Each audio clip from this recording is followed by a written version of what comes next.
What originally started as a small, limited seating cafe 50 years ago has grown into the world's most famous Cuban restaurant. In the early 60s, Felipe Valls, a Cuban businessman, arrived in Miami and began selling restaurant equipment, which led him into opening a coffee stand known as what it is today, the famous Ventanita. That's where people hang out, grab their cafecito, a pastelito, croqueta, and talk about pretty much anything. Now there are over 1,000 of these Ventanitas in Miami, and it's all thanks to Felipe Valls, a man with a vision. Well, that vision quickly morphed into an actual restaurant, a Cuban restaurant, the iconic Versailles in the heart of Little Havana. The designer did all these French mirrors and etched with acid and blades and so forth. So it had a very peculiar kind of French look to it. So he just said, let's just put Versailles.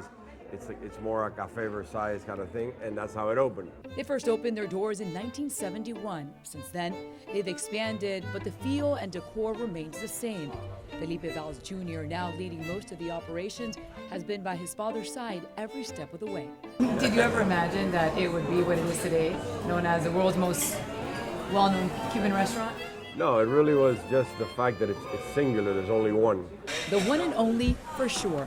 Throughout the years, the Valls have had the honor of welcoming not only tourists and locals alike, but also Hollywood A-listers, top politicians, and nearly a dozen U.S. presidents. But they've all been very memorable. Obviously, when the presidents come, when Bush came, when Clinton came, it's a tremendous honor and very interesting how people react to it.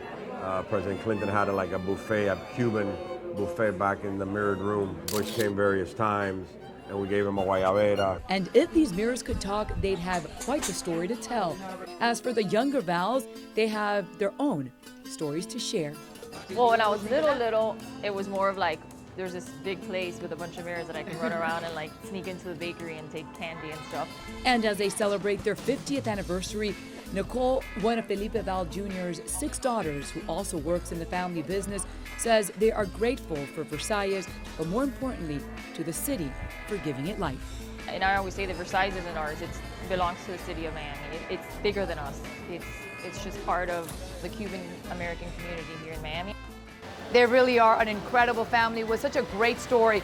The Valls have created an empire. Not only do they own Versailles, they own La Carreta, several restaurants and businesses at Miami International Airport. Now, today we heard from the owner, and tomorrow we'll hear from those who call Versailles their second home and what this iconic restaurant means to South Florida. In Little Havana, Maribel Rodriguez, CBS 4 News.